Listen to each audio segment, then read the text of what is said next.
So good morning, everybody. It's morning for most of us on the call here in the panel, so I'm going to go with good morning. My name is Nate Echeverria, and I'm the lead for North America Engagement and Resilience Finance here at the Resilient Cities Network. And it's a pleasure to introduce today's Cities on the Frontline session, Scaling Community Resilience, Tools for Action. We've heard from inspiring voices across regions, sectors, and backgrounds since launching the webinar series with the World Bank Cities Resilience Program back in 2020. By bringing together experts, city representatives, and practitioners, the series spotlights thought leaders shaping the most urgent urban resilience debates today. So for today, with the support of our partners at the Z Zurich Foundation and Zurich North America, we are happy to bring this ninth session of 2025 and our second to last of the year, Scaling Community Resilience, Tools for Action. Our hope for today is to explore different guidebooks and best practices being used to scale resilient communities from across our global network, with a particular focus on initiatives in North America. We'll also preview and explore the soon-to-be-released Community Resilience Toolkit, which is designed as a guide to be used by community members, small businesses, and community groups to begin taking resilience action into their own hands. But before we jump in, just a few ground rules. We hope to have an open and candid conversation where you can interact with our panelists. We've got around 490 participants registered for today. So to keep things flowing, please use the Q&A box on Zoom to share your questions. We'll relay these over to the speakers during our Q&A at the end, so we'll try to get as many questions in from the Zoom box as we can. Also, a quick reminder that the session is being recorded. You'll be able to find the video and all materials on our website afterwards. So without further ado, I'm going to go ahead and introduce our speakers and then hand things off to my co-host, Kelli Borden from Zurich, North America. Kelli will also help us frame the topic for today's session and will be moderating the panel Q&A. Okay, so Kelli, my co-host, again, is the Zurich North America program lead for the Resilience for Communities program, Zurich's Urban Climate Resilience Program in North America. Kelli is also the head of Underwriting Quality and Governance for ZNA, which includes implementation of Zurich's sustainability underwriting strategy across business units in the US and Canada. She is joined by our speakers, Ben Bryant, Senior Associate, Interface Studio. Ben is a planner and urban designer interested in how neighborhoods, cities, and regions can incentivize and best manage processes of revitalization and reinvention. Ben is a two-time winner of the Night Cities Challenge and creator of the Pop-Up Pool Project and the Little Music Studio. He is currently working with the Knight Foundation and Kresge Foundation on research related to promoting economic integration in public space. And last but not least is one of our great partners from our work in Boston and also based in Chicago, is Chana Haouzi, founder and principal of Architecture for Public Benefit. Chana is an architect, educator, and founder of APB. She is driven by the belief that the spaces we inhabit shape our lives and that everyone deserves design that uplifts them. Chana teaches at the University of Chicago, where her courses focus on socially engaged design and the role of architecture in shaping civic life. She is also president of the Association for Community Design, a board member for the Chicago Architectural Club, and associate curator for the 2025 Chicago Architecture Biennial. So again, without further ado, I will hand things off to Kelli Borden, who has been our partner in crime for our ongoing work around community resilience in North America. So Kelli, take it away. Thanks, Nate. Thank you to our city staff, and thank you, Zurich partners, for your ongoing partnership and work on these important community resilience efforts and this webinar series. This is my second Cities on the Frontline webinar, and I'm always glad to be back helping spread the insurance for good message and demonstrating our partnership with Resilient Cities. As mentioned, I'm the Urban Resilience Lead for Zurich North America and have already been exposed to the amazing work of Architecture for Public Benefit, who you will hear from shortly. But I've also had the privilege of being exposed to a variety of partners from across Boston, Houston, Chicago, New Orleans, Evanston, and other cities that are doing inspiring things around community resilience. I work in the insurance sector, so I very much see the role of insurance and especially risk mitigation as tools for action and a core strategy for any community. But my experience with the R4C exchange has really helped me understand the wide variety of additional tools in addition to insurance and risk mitigation that can be deployed to make a neighborhood more resilient. Our hope is that you can take inspiration from the guides and examples you'll hear about today and see yourself as a local resilience champion and change agent. I now have the pleasure of introducing Chana Haouzi from Architecture for Public Benefit, who will kick us off and help us better understand the Urban Cooling Infrastructure Toolkit, an amazing guide that has come out of the work together in the R4C program in Boston. Chana? Great. Thank you, Kelli. All right. I first just want to start with thanking Resilient Cities Network for this platform to share these ideas. A lot of our work is really about knowledge exchange, and this is a really wonderful opportunity to talk about how we can impact the built environment and scale our ideas. So Architecture for Public Benefit is really what is really all about finding creative ways to make design accessible to everyone. We work primarily with nonprofits and mission-driven organizations, and this project with Resilient Cities Network was a collaboration between Architecture for Public Benefit and YouthBuild Boston, a longtime collaborator. Our team is really nimble and hands-on, and we try to solve problems directly with community members and with all of our partners, and YouthBuild being one of them. With every project, we're always asking, how can we make good design accessible to everyone? The structure of our organization is a benefit corporation. Not many people know about them, but they're wonderful legal structures for companies that allow you to think beyond just revenue generation. So it's somewhere between a nonprofit and a standard corporation. If you think about a typical corporation, the best interest of the corporation is really just increasing the value for the shareholders. But then benefit corporations, you get to really define a mission that aligns with your organization and really broaden the view of who it's impacting. So whether it's employees, the environment, the general community, and as designers of the built environment, we know that the impact of whatever we design reverberates beyond just the people who have been part of those discussions. And so we're always trying to think about what life will it take on once something is put in place. We think that architects are creative problem solvers, and the AIA actually puts together a report that says what are the legal structures of firms, and in 2019, only 2% of firms were in the other category. This would be nonprofits, co-ops, benefit corporations. And so, our approach to all projects is how do we think creatively to make something work? And the support that Resilient Cities Network has given for this project is a perfect example on how we could bring value to communities who are typically underserved through wonderful support from the Zurich Foundation and many of partners.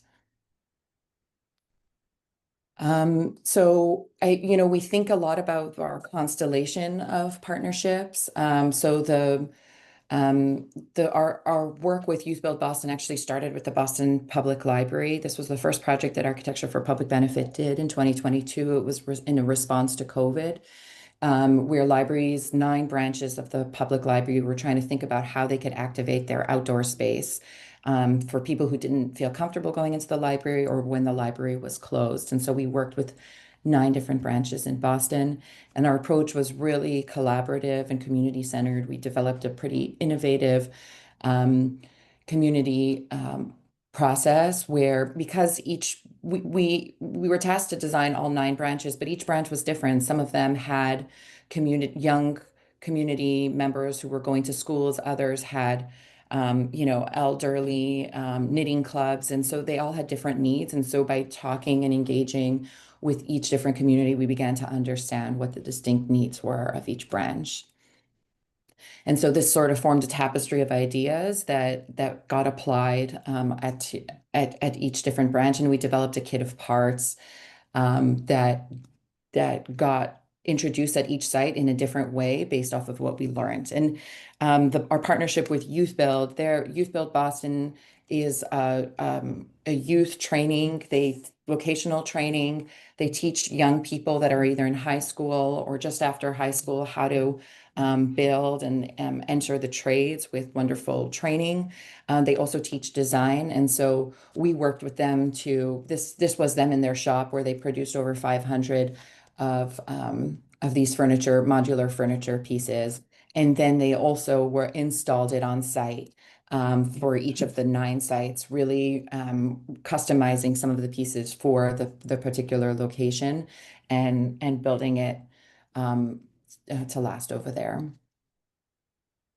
Another thing that we think about a lot, both with working with YouthBuild and with any of our partners, is design literacy. So how do we as architects, we don't build buildings, we just make drawings of buildings. And so how do we make sure that those drawings are legible and can explain to a broad public? So for example, we used Unistrut, which is an off-the-shelf ready-made component typically used by electrical engineers. And you could actually only order it if you have an electrical consultant, if you want to order large quantities.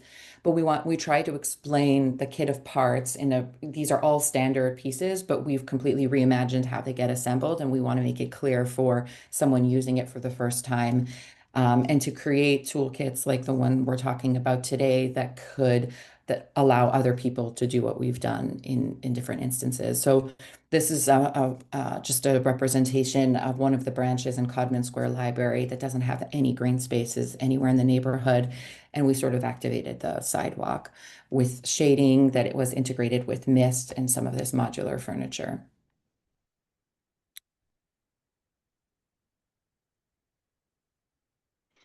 This was another installation that had a slightly different approach in a community garden. This was in the rear of the lot of Augustine Library. They had a very active community garden, but no place to learn. So this created learning circles. And I think what was very interesting about the partnership with YouthBuild, they really allowed us to create something that was in the community. Many of the young people who created these spaces lived in these neighborhoods, but never walked into the library because they never saw themselves as patrons of the library. And this completely changed that, where now they were able to point to these blue boxes and tell their friends, I actually made this. And it also shifted the scale of project that YouthBuild has been pursuing since then to really impact the built environment in a bigger way. And so we were sort of working through these different veins, both for first community engagement, design literacy, and education, and then also just creating spaces for public joy and play, while really considering the impact that we have on the neighborhood and the climate. That partnership led to another project, which was for the Boston Centers for Youth and Families. This was in 2024, where we worked with 3 different youth centers to put cooling stations. So this was really sort of a redevelopment of the first one, but really focusing on different strategies for cooling. And it was surprising because it was hard for us to even find what are different strategies that could be used in a short amount of time that adapts an urban environment that has already been designed, something that could go in with a limited budget and a limited time frame, but that could really keep the neighborhood cool. So these Boston Centers for Youth and Families actually serve many young people who don't have air conditioning at home and don't have somewhere to go to cool down. And so we developed 3 different environments. One we called the splash pad, this other was the water garden and the mist cloud, that allowed for play and cooling that was outdoors and welcomed people even on a hot day. In fact, they were most popular on the hot days. And so similar to the Boston Public Library, here we sort of started looking at what are products that already exist that could be put together in a creative way that makes the space engaging and exciting. And so we sort of cataloged all of the different components, and YouthBuild assembled all of them together in partnership with each of the community organizations. And we created a first iteration of this urban cooling infrastructure. And the goal of that was to explain the process of our work from pre-design through to construction and maintenance, but also to outline all of the different considerations that were taken into account for each site, and the cooling strategies that we considered. And so this was in a zine format, something handheld, and that we continue to develop for our most recent project. Here are some drawings of each of the spaces. They included, shading systems, spray water bodies. And because all the sites were different, some of them had shade already, some of them had trees, some of them had very little drainage. And always trying to leveraging the existing conditions. So for example, in Tobin, Boston Centers for Youth and Family, they already had a very active performance space, and they didn't want us to put anything on the ground because the community loved to use it, and it was sort of surrounded by trees. So we put in a system that was just these really fine particle misters that were strung between the trees that completely transform the temperature of the lawn without obstructing any of the views or any of the ways that the space is currently being used. And this brings us to our most recent project this summer with YouthBuild again and Resilient Cities Network. We also partnered with Dorchester Weather. They're a theater ensemble based in the south of Boston that really thinks about how we could talk about the impact of climate change, but through performance. And so it's led by an artist, John C. Harris, who's an artist in residence with the city of Boston. And she's a theater producer, a writer. And this is the summer before. The summer before we've collaborated together, she created a play that brought neighbors together along the street into a vacant lot to really think about the impacts of climate change and how this green lot can be transformed for storytelling and for community ownership. And so the lot is actually pretty large. It's 5 contiguous parcels that are interspersed between existing buildings. There's a church here. Geronzi actually lives in this space, so she's an incredible steward for the project because she's able to tend to it. And we developed a series of cooling stations that would activate this lot. We thought a lot about the different scenarios that the lot would take on, whether it's a block party where there's actually the performance, or when it's really used as an urban garden during the summer, and anybody from the neighborhood is welcome to come. It's at the corner of a very busy intersection, Woodrow Avenue in Norfolk. So people are constantly walking along that corner, and we wanted to invite people in to use the space. And so we began, as we always do, with community workshops and visioning, and really thinking with the young people, the neighbors, direct abutters, what is possible for this site and how they see themselves using it. We developed a series of drawings that also explain the construction and assembly in a very step-by-step process, so that YouthBuild has everything they need to construct and put it together. And we also, one of the biggest challenges with a lot of these temporary structures is that they have to be stable, but you can't be anchoring into the ground. And so something that we've investigated many times, but have never been able to do, is how do you create something that's heavy and holds the structure down, but that could also double as seating. And so we worked with an artist who created these concrete molds that supported the structure, but also they were pigmented. You could see they were also hollow, but they were heavy enough to support the entire structure, but still capable of being moved with 2 people. And so all of this work and the research and the construction, we compiled it into the Tactical Guide to Urban Cooling Infrastructure, recognizing that there are many other communities that are similar to Boston that are already developed, and how do we design spaces that could adapt that urban environment. And so we spoke about our process. We outlined, framed it in terms of the larger project of community resilience, and really fleshed out the considerations that we took into account for this project and for the previous projects. And this toolkit has just gone live, so anyone who thinks that this could be useful could access it on Resilient Studies Network's website, and we could drop the link in the chat too. And we really tried to create also a flow chart that that will help with the decision-making process. So, like, where do you start? What are the questions to consider, and how do those considerations actually help inform the right approach for urban cooling?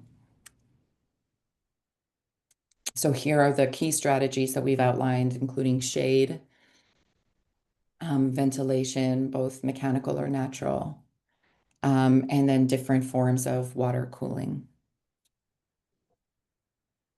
And then we've included the case study as an example to show how we applied these strategies in this toolkit into a particular site, introducing the different partners and our design process. And then going into each actual intervention, how it could get reconfigured for different uses, whether it's sitting, reading, shade, and how we sort of arrived at that design. This one, the community actually dubbed this one the human car wash, because when in one of our community workshops, they thought it would be really fun. This is one that's adjacent to the community church, so it's used on Sundays by a very active youth group that's there. And so there are misters integrated inside this canopy, sort of inspired by a lot of Japanese joinery. And in the same way that a car drives through a car wash and gets washed, here too, young people or anyone from the community could walk through this and actually be cooled down by the mist. We also had a shade wall, and a water fountain. And here we sort of assembled the entire set of strategies. And so similar to all of our other projects is we always are working within the constraints of the project in terms of timeline, budget. So we want to optimize as much as possible the constructions to facilitate fabrication. So we use almost a kit of parts that could be assembled in different ways for different uses. So a lot of the components are the same, but they're really assembled in a different way.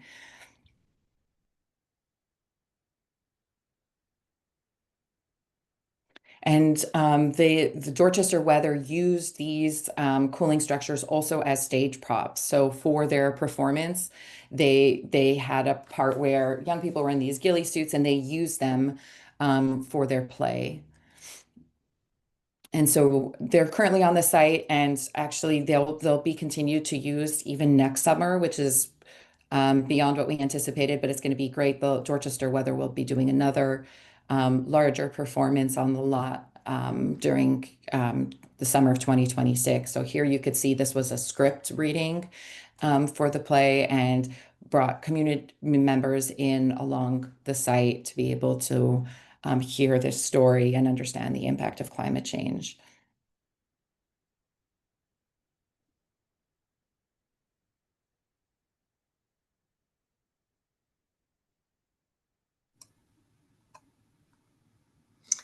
Hannah, we have a question, if you don't mind, that I think is very timely to what you're talking about there.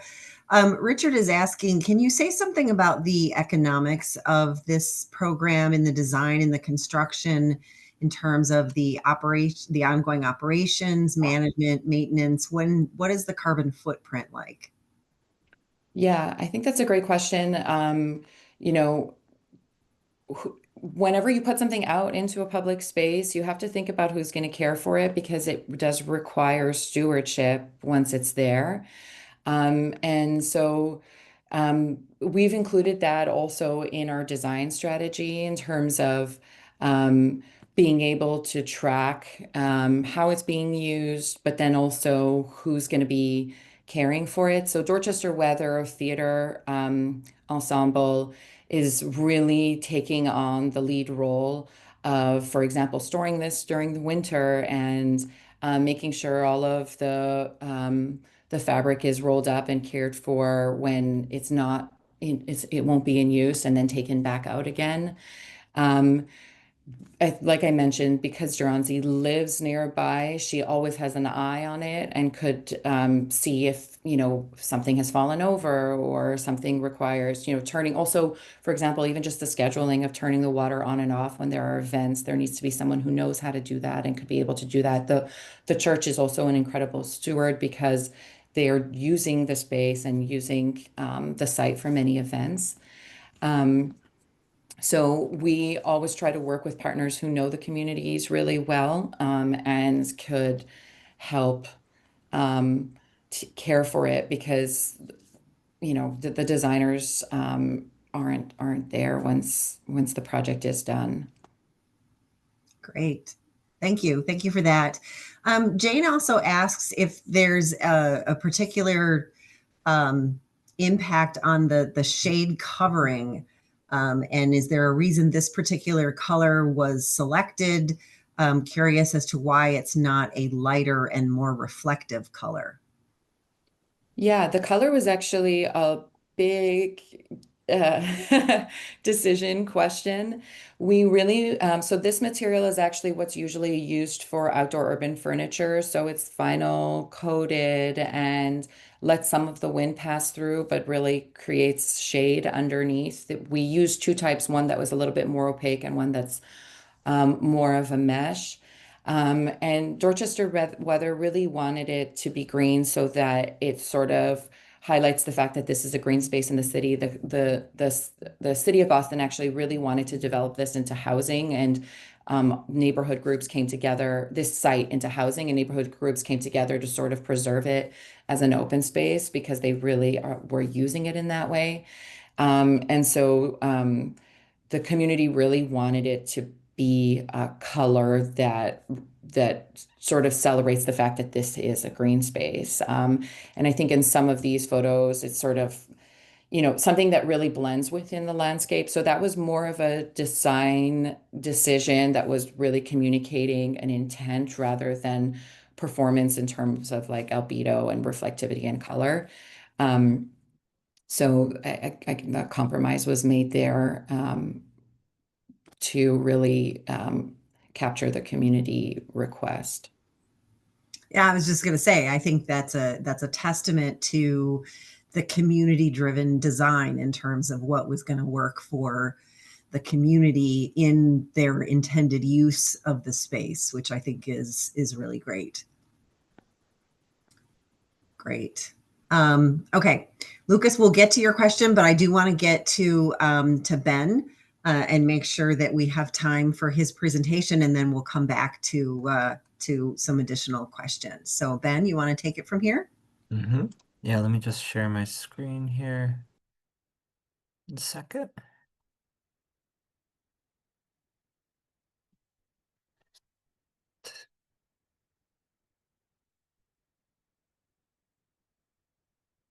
Okay, all good? All right. Thank you everybody for being here. It's a real pleasure to talk to you. My name is Ben Bryant from Interface Studio. We are a small planning and urban design firm based in Philadelphia, but we've worked in cities and downtowns all across the United States. And our mission is to help communities, both large and small, think about where they are now, what they would like to become, and what steps are needed to get there. And so the thing I'm going to talk about mostly is the steps part, because all of our planning work, when I was reflecting on it, we make strategic plans for neighborhoods, downtowns, park systems, what have you. They usually have a time horizon of about 5 to 10 years or more. And we don't think of them as guidebooks or toolkits or how-to manuals, but essentially, if we do our job right, that's that's what they are.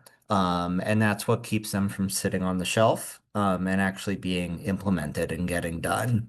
So it's interesting to think about that work of a planner from that unique lens. So we are working with RCN on the Community Resilience Toolkit. This comes out of the Communities for Resiliency R4 City program, which is a collaboration among a set of different cities in the US, and around the country or around the world, that collaborate together with the aim of figuring out solutions to strengthen climate resiliency and inequities at the community level.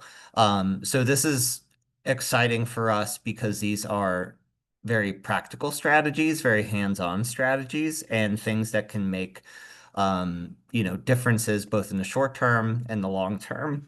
The toolkit tackles two specific issues that are interrelated, as many of you know, that communities around the world are grappling with, both extreme rainfall and flooding, and extreme heat, which is kind of shown in this graphic.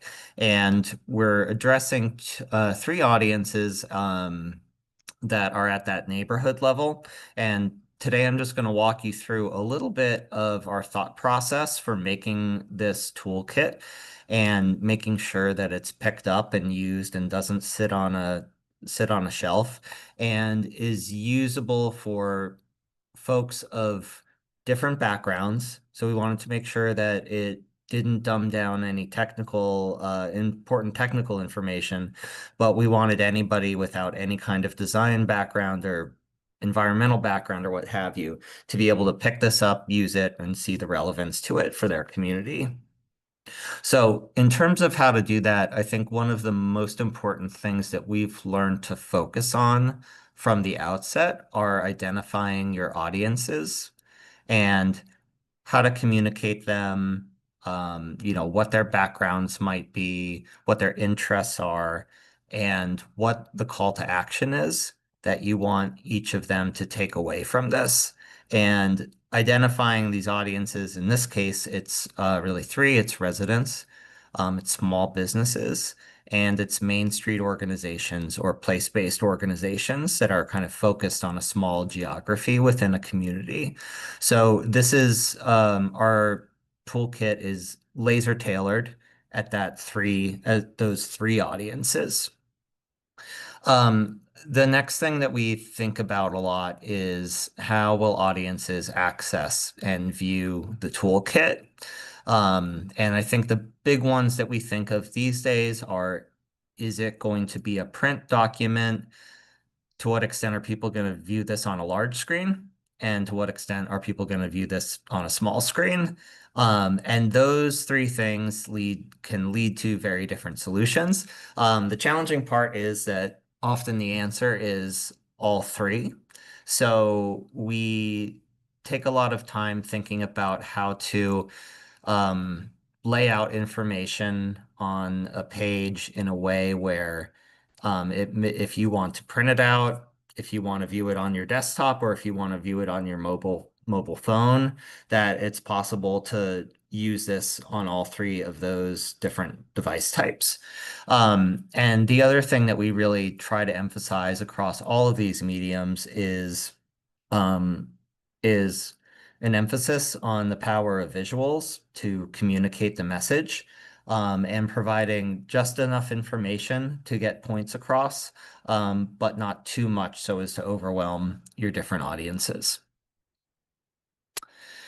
And we were looking at essentially 2 years of great work across multiple cities that the Communities for Resiliency initiative had engaged to figure out what strategies to include in this toolkit. So that was a kind of a challenge from the outset. And what we started thinking about were the different spectrums of strategies that we wanted to include and that would be valuable for the audiences. So we looked at this in two ways. One was in terms of were strategies educational or actionable. And we chose a combination of both, but we realized that given the audiences, there were some core educational strategies that really needed to be baked into this. Things like resilience, heat and health workshops, creating one-sheeters for employers and employees. There was an educational element that had to be baked into this, but this was meant to be a toolkit, and this was meant to improve conditions now and in the long term.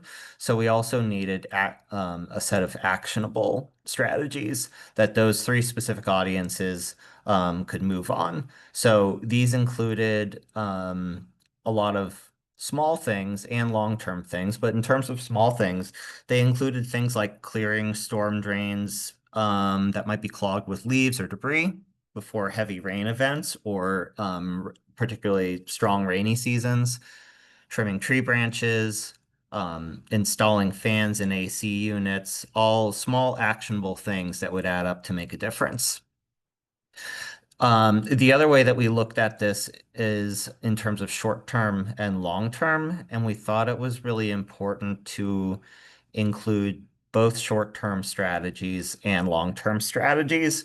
One of the things that we find really helps make sure a plan gets implemented over the long term is to build momentum and some quick wins and early wins within about that first year of plan implementation. So in all of our work, we think of the short-term stuff as being really helpful in terms of making an early impact, but also being critical to make sure that the plan, that our clients feel ownership over the plan and that they see the success of it in short-term projects, and that usually determines the success of it for the longer term period. So the short term included things like clearing storm drains before heavy rain events, but we also made sure to include long-term solutions like designing and constructing stormwater infrastructure, creating cooling stations, micro grant programs, and then the one that I think is interesting that sits in the middle are planting trees, because you can organize a tree planting and it's great in the short term. You can do a lot in year one, but it's really the long term of making sure that those trees can get past those first couple years, making sure that they can survive that urban environment and growing them all the way 10, 20 years, what have you, to maturity when they can really provide a lot of shade. And that's where you get the big impact. Right now, we're in the process of finalizing the text for the toolkit, and we're starting to develop some visual assets. A lot of them are in these axon three-dimensional diagrams, like you see here. This is one we're currently working on, so we haven't filled it in with color, and we haven't locked down all the final elements yet. But I wanted to share with you a project that we did for the city of Memphis, which was called the Memphis Public Investment Toolkit, that will give you a little bit of a preview of what we're going towards. So we're kind of like working towards some drawings like this. And the important thing to note about this one, and this is a drawing that doesn't point out solutions, it points out issues. But for something like this, we like this kind of like 3D axonometric drawing where you kind of like see an entire place or neighborhood or landscape, because it helps you demonstrate how all of these individual pieces are interconnected, and and all of the different ways that these things add up to a greater whole. Another thing that we often do in this type of work that we think is really important is our diagrams that illustrate ownership, or who is in charge of fixing any one given thing. So in this one, for example, it illustrates, in a Main Street public realm, which to the casual viewer looks like one unified thing. But we try to break out for everyone's benefit, highlighting what's private property, what's public property. We have diagrams from other plans that go into greater detail because within public property, for example, there's often lots of different departments, some that control the sidewalks, some that focus on like the street trees,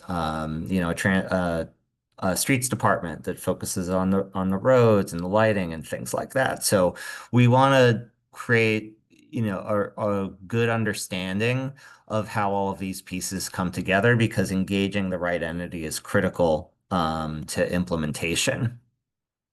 And then in this guide too, and we try and do this as much as possible, we try and break down what these components are, what they include, how much they cost, how to maintain them. Over the years of doing tactical urbanism projects, I've learned myself the hard way that maintenance is one of the most important things that is easy to overlook. So we created this menu for the city of Memphis to help them understand the cost and the scale and the impact of various different interventions for the public realm.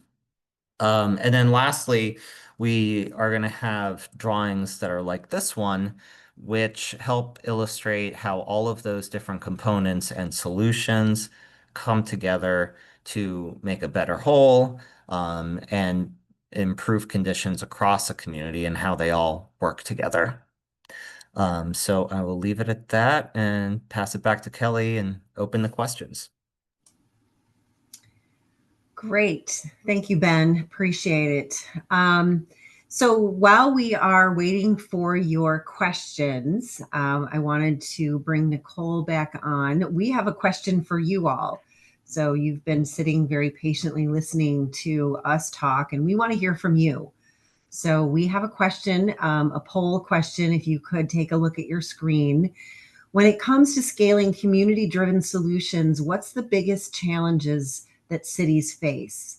Limited technical or financial capability, difficulty translating local ideas into policy or investment, lack of coordination across departments or partners, and gaps in data to measure and replicate impact. Considering the community or the organization that you represent, which one of those responses most resonates with you?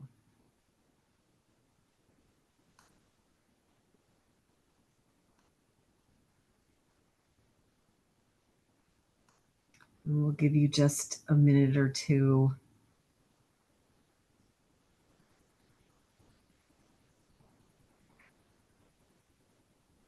Take a moment and give us your thoughts on the biggest challenge that the city that you frequently or most commonly work with is facing.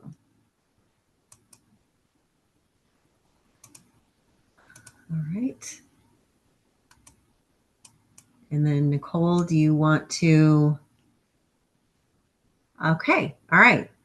So I think each one of those answers is represented. Limited technical or financial capacity, 41%. I think that's quite understandable. Difficulty translating local ideas into policy, 26%. Lack of coordination across departments or partners. Gaps in data to measure and replicate. Ben, how does this resonate with you? What's your thought? It's not, yeah, I guess I would say that it's not surprising. These are issues that a lot of folks that we work with face, whether it's doing something like a toolkit or just a plan. Big ones that we encounter all the time are that lack of coordination. And then for the 41%, we often find that it's more or at least in the context of places we work in a lot, it's often more so the limited financial capacity versus the limited technical capacity. Yeah, great. And Hannah, how about you? How does this resonate with you? Well, I tried to answer the poll, but they said I couldn't because I'm a panelist. But I was going to click the top answer too, because I find in a in a lot of projects, the technical or financial capacity ends up being one of the, as designers, um, one of the most limiting things. I mean, I also worked for the city of Boston for 3 years, and I was very surprised on how siloed each department is, where it's very hard from one department to know what the other department is doing or to share information across departments. So I think that's also definitely a challenge. But from the designer's perspective, having the right budget to make something work and is what we most often come across. Great. Thank you. Thank you, Hannah. I had a Um, follow-up oh, question, Kelly, just kind of based on some of the themes that we're touching on here. please.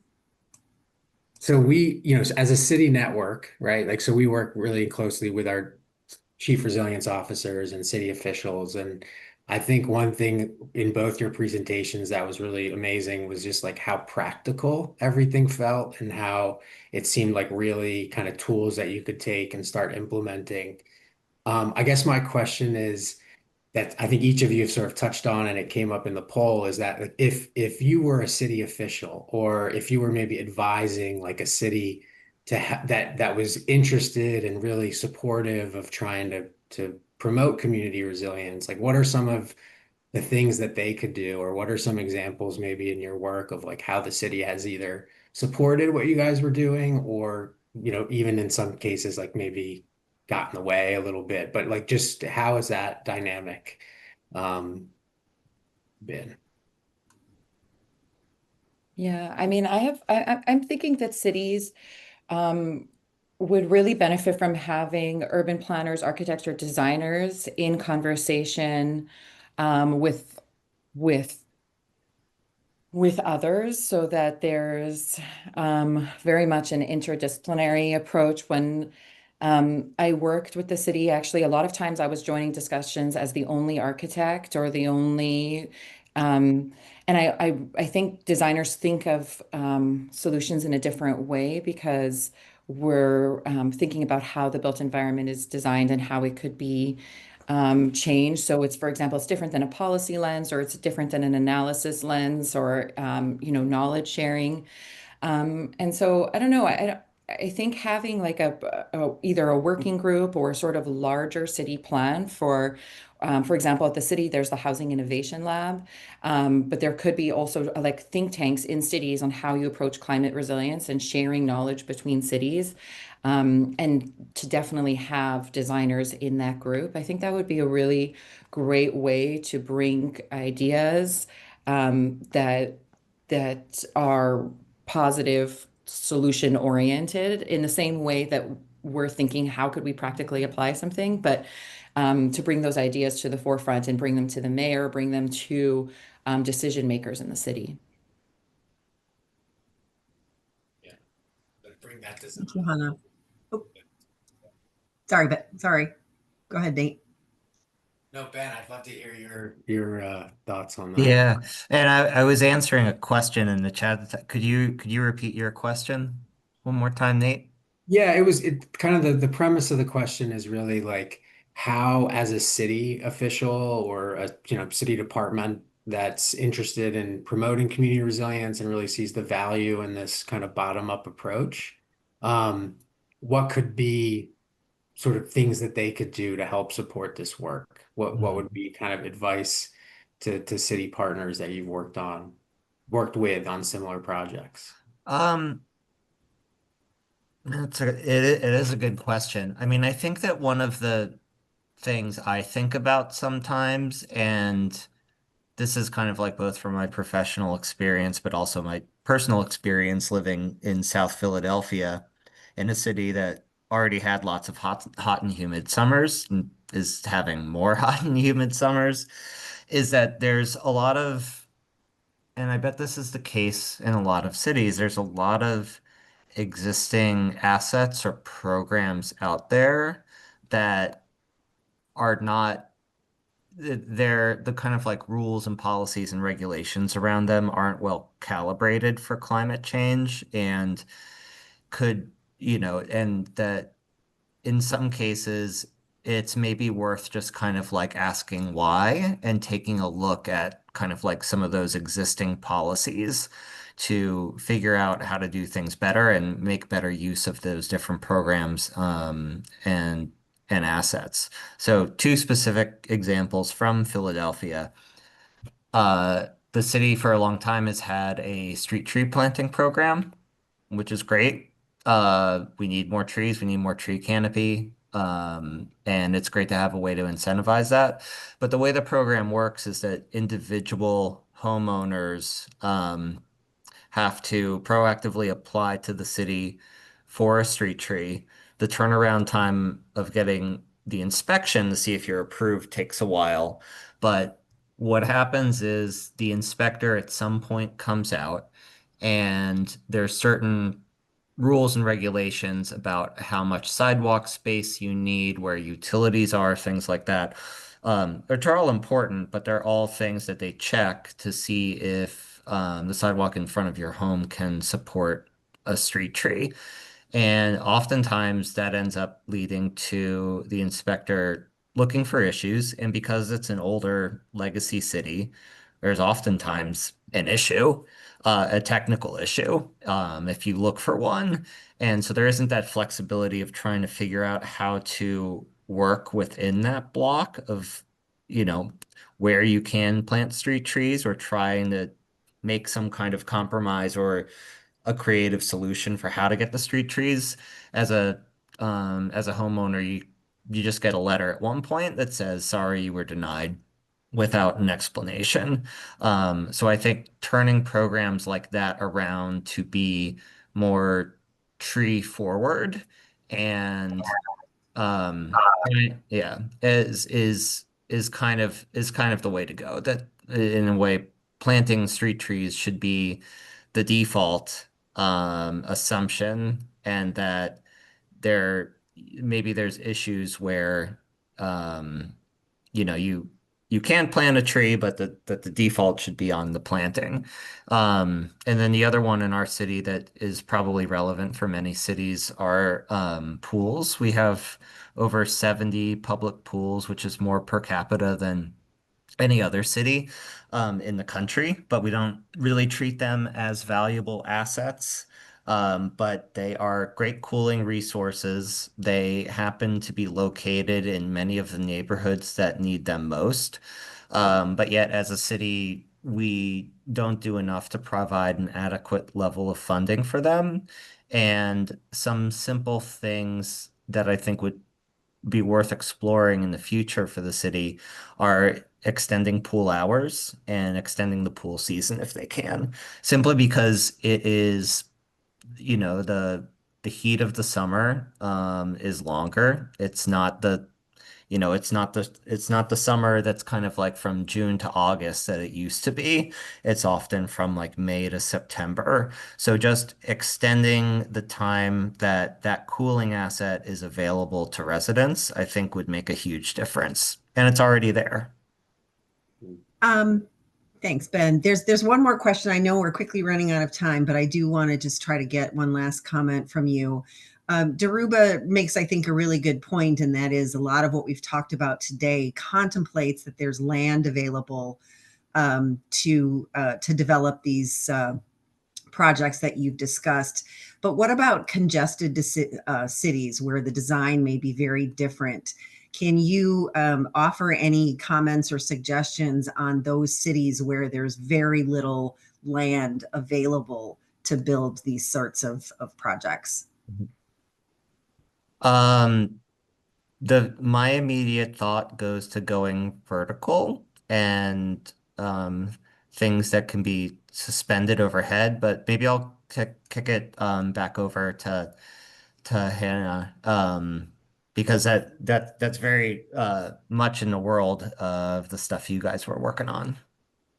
Yeah, I mean, I actually think that a lot of the strategies that Architecture for Public Benefit thinks about are typically for urban environments where there are already people, the land is already developed, there isn't that much space. For example, it's it's quite hard to get water somewhere easily and cheaply if you're not taking it from a hose bib somewhere and running a not so long hose with enough water pressure. So I think the question more is like, how do you creatively transform spaces where people already are and don't disrupt the current use of the space? For example, there could already be a sidewalk, but what happens when you introduce mist along a building and then people can choose to walk through the mist and cool down as they're on their way somewhere? Or maybe there's already a space, but there's no tree cover, so how do you add shade? I think a problem is a lot of these urban environments are too hard and developed without thinking about climate resilience strategies. And so I think there's a lot of opportunity to transform developed spaces with these ideas in mind. Thanks, Hannah. We're very almost at the top of the hour, and we want to be respectful of everybody's time. There's still some great questions in the chat. I'm sorry we're not going to be able to get to them all, but I think this tells us that this is a topic that we can continue to talk about. So we'll take the additional questions back and see if we can't develop another session for you. So please keep the questions coming so we can keep track of them, especially if there are other topics that you would like to talk along the same lines. But I'm just going to hand it quickly back to Nate to wrap us up. Yeah, thank you. Thank you, Kelly. I just wanted to say a big thank you to our panelists and our audience for joining us today. This has been a really amazing discussion, kind of combining design and policy and kind of how all those things come together for community resilience. So I just wanted to make a quick plug for our next session, addressing informality in the waste sector with Urban Ocean. That's going to be happening on November 20th. It's a little bit of a change of pace. But yes, thank you all wherever you're connecting from, and have a wonderful evening. Thanks, everyone. Enjoy the rest of your day, evening.